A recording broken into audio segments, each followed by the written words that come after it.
Mulle siin üks hommik siis, kui mul sünnipäev oli, tuli Lauri Auger, Jana ja Pets tulid külla ja tõid mulle sellise rammumehe palgi.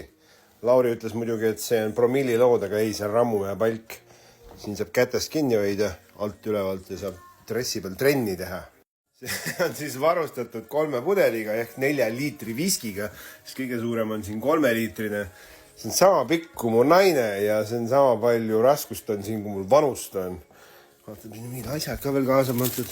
Siis puitunistus on siin pastakad, värgid ja asjad. Mul on nokad see kõik kaasa pandud. Saime selle kirjakese ka kätte, aga see on siis kasutusjuhend. Seda ma siin kõike praegu ette lugema ei hakka, see video läheb liiga pikaks. Aga see tuleb vist ära raamida kuskile.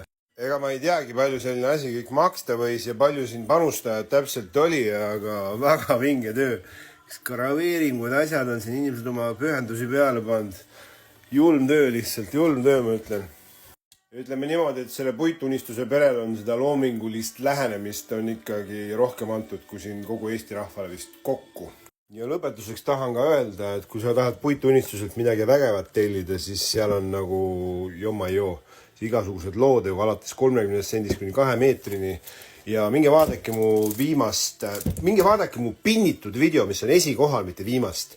Seal on see asi loosis. Anja, kas sa oled juba loosist osa võtnud või? Tahad tasuta sellist ägedat lood endale saada?